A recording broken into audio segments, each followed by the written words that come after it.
You're listening to Civic Media. You can tune into any of our live shows on any radio station across the state with the Civic Media app. Find us in your phone's app store and listen anytime, anywhere.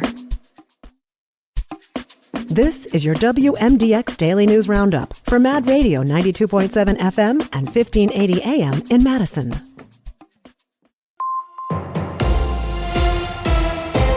For 92.7 WMDX News, I'm Savannah Tomei Olson. It's finally here. It's Election Day in Wisconsin, and today is pivotal. The Supreme Court race will likely determine the future of abortion, collective bargaining, and other major issues in the state. The court currently has a liberal majority, but liberal Justice Ann Walsh Bradley is retiring. That means the balance of the state's highest court is up to the voters today. Data released yesterday by the Brennan Center for Justice shows campaigns and outside groups have spent $90 million in this race, and those numbers are expected to top $100 million today. That makes it the most expensive judicial race in American history. It shows just how important Wisconsin is to the national picture of politics. Analysts say this is also the first big chance to see how a purple state like Wisconsin has reacted to the first couple months of the Trump administration. Elon Musk has spent tens of millions of dollars trying to get conservative judge and former attorney Brad Schimmel elected, while Susan Crawford has also accepted money from billionaires.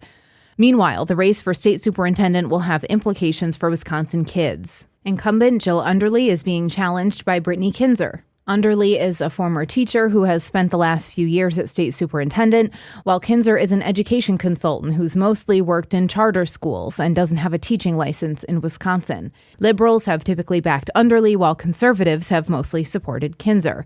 There's also a question on the ballot today asking whether to amend the Wisconsin Constitution to require certain types of ID to vote. It would basically turn Wisconsin's existing voter ID laws into a constitutional amendment, meaning it would be harder to strike it down or repeal it. It's been proposed and supported by Republicans, and groups like the League of Women Voters and Disability Rights Wisconsin oppose it. Let's talk about the local races on the ballot. The biggest is for Dane County Executive. Stephen Ratzlaff is challenging Melissa Agard. Agard was elected in November to finish out Joe Parisi's term, and that term is now up. So whoever wins today will serve a full term for the next 4 years. And all 20 seats on the Madison Common Council are on the ballot as well. What's interesting is that half of them will only serve for 1 year. The other half will serve for 2.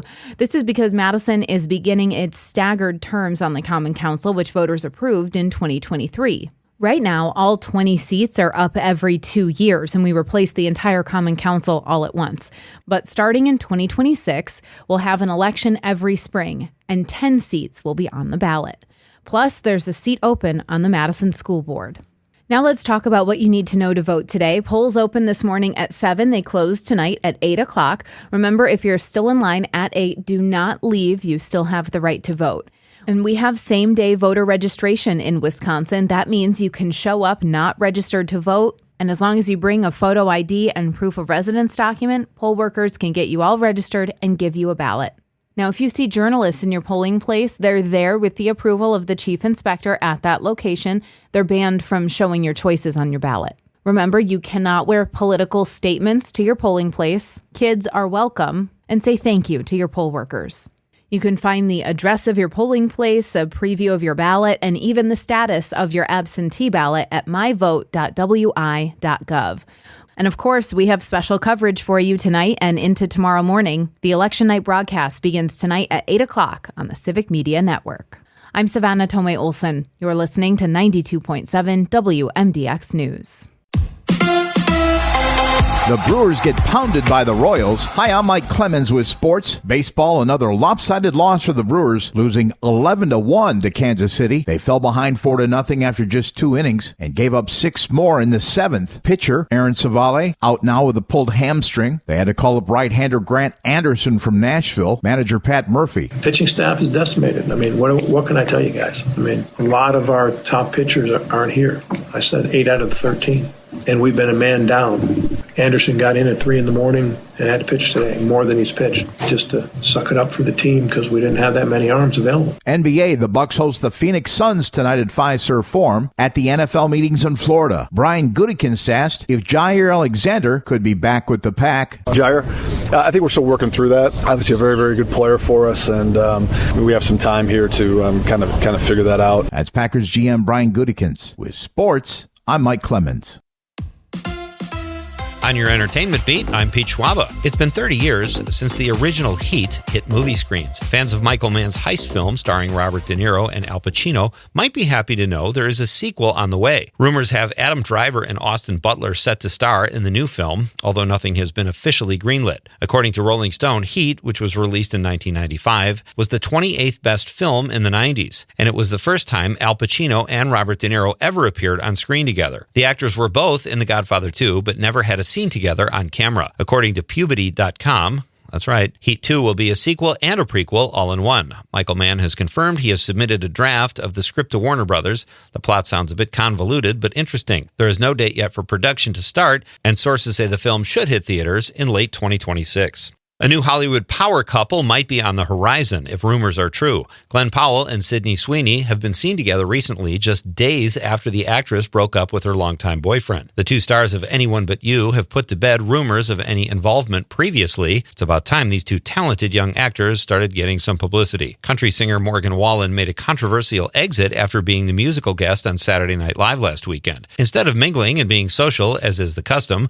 Morgan ditched the cast and posted a picture on social media of his plane and a caption that read, "Get me back to God's country." Wallen lives in Tennessee, a state recently voted one of the worst to live in a CNBC Quality of Life survey from 2024. Seems like God deserves better. So does Saturday Night Live. The weekend box office numbers are in, and they were good, but not great. Action was king as the new Jason Statham film, A Working Man, landed in first place with a haul of $15 million at the gate. The action film overcame mediocre reviews, but audiences responded to the tune of 90% favorability. Statham plays a construction worker who has to rescue his boss's daughter from human traffickers. Been there, folks. It's no easy task. Coming in second place last week was Disney's Snow White, which brought in about $1 million less at the box office, bringing its two-week total to about $66 million. Faith-based drama The Chosen, Part 1, came in third place with a take of $11.5 million. There are no critics' reviews, but as with many faith-based films, audiences are raving about it. Part 2 opens next week. Rounding out the top 5 were the horror film The Woman in the Yard and the comedy Death of a Unicorn. Both films made their debut over the weekend. For more showbiz fun, tune into Nightlight with me, Pete Schwaba, weeknights from 6 to 8 p.m. on the Civic Media Radio Network. A little sunshine this morning. Rain and snow showers will develop this afternoon. Our high today, 42. Tonight, some rain and snow showers, maybe even a thunder shower with a low in the low to mid-30s. Tomorrow, mostly cloudy with rain and thunderstorms early and a high in the mid-60s. I'm meteorologist Sean Cable. Temperature now 29. That's your WMDX Daily News Roundup from Civic Media. Subscribe to this podcast on Spotify, Apple, or wherever you find your podcasts. Find more news at mad.radio.